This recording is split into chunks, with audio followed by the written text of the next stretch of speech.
Assalamualaikum warahmatullahi wabarakatuh. Saya Histi Nasrul Hidayah akan menjawab jawaban dari kurikulum dasar pada hari kedua. Saya akan menjawab poin A. Metode dari individual system. Pengertian dari individual system adalah proses belajar yang berpusat pada anak sebagai subjek belajar, di mana materi diberikan sesuai dengan kemampuan dan kemauan masing-masing anak.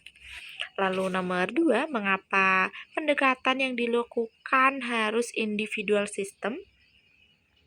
Alasannya agar proses belajar dapat dilakukan secara bertahap atau small step system. Tidak mungkin bertahap jika pendekatannya klasikal.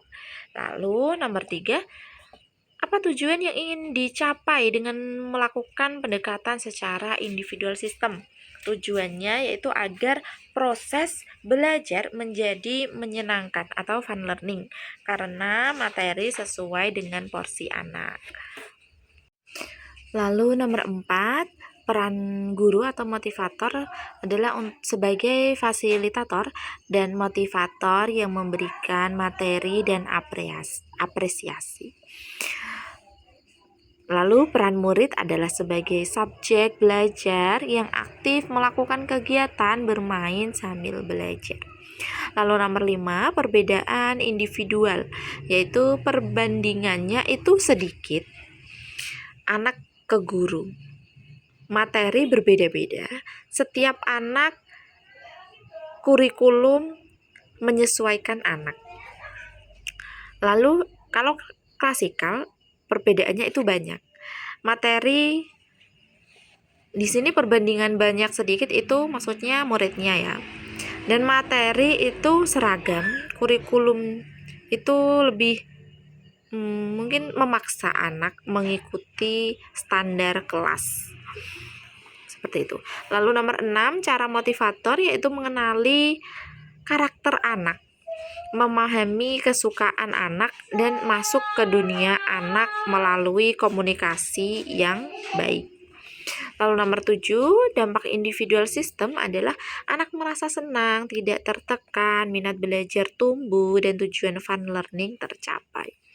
Lalu nomor 8, dampak dari classical system adalah anak beresiko merasa bosan, tertekan jika belum mampu, dan minat belajar sulit tumbuh karena dipaksa sama dengan anak yang lain. Lalu saya akan menjawab poin B mengenai metode variation skill. Nomor pertama yaitu pengertian dari variation skill, yaitu kemampuan motivator dalam memvariasikan aspek belajar dengan kegiatan belajar. Lalu nomor 2, alasannya kenapa harus variation skill? Karena anak itu rentan konsentrasinya itu pendek.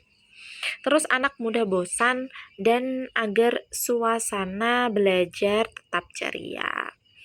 Lalu nomor 3, tujuannya yaitu untuk mempertahankan konsentrasi anak agar tidak merasa jenuh selama proses belajar. Lalu nomor 4, ada 3 aspek belajar, yaitu yang pertama kognitif, afektif, dan psikomotorik. Nomor 5, kegiatan kognitif, yaitu kegiatan seperti membaca, berhitung, atau kegiatan yang mengasah kecerdasan otak. Lalu nomor 6, kegiatan afektif, yaitu seperti bernyanyi, berdialog, berdongeng, dan bercerita, lebih ke yang berhubungan dengan perasaan, seperti itu. Lalu nomor 7, kegiatan psikomotorik, yaitu ada 2, yaitu yang pertama psikomotorik halus mengenai seperti mewarnai, menulis, menarik garis. Lalu yang kedua yang psikomotorik kasarnya yaitu seperti melompat atau senam, seperti itu. Lalu nomor 8, cara memvariasikan, yaitu dengan menggunakan teori Bandul. Yaitu kegiatan utamanya adalah baca-bacaan, diselingi dengan afektif atau psikomotorik, lalu kembali lagi ke kegiatan utama tadi, yaitu baca-bacaan. Lalu poin C. Mengenai teori dasar dalam psikologi pendidikan. Yang pertama, the law of effect atau hukum akibat, yaitu jika suatu kegiatan memberikan hasil yang menyenangkan, maka kegiatan tersebut akan diulang. Lalu nomor 2, the law of exercise atau hukum latihan, yaitu jika suatu kegiatan terus dilatih dan diulang, maka kemampuan anak semakin meningkat.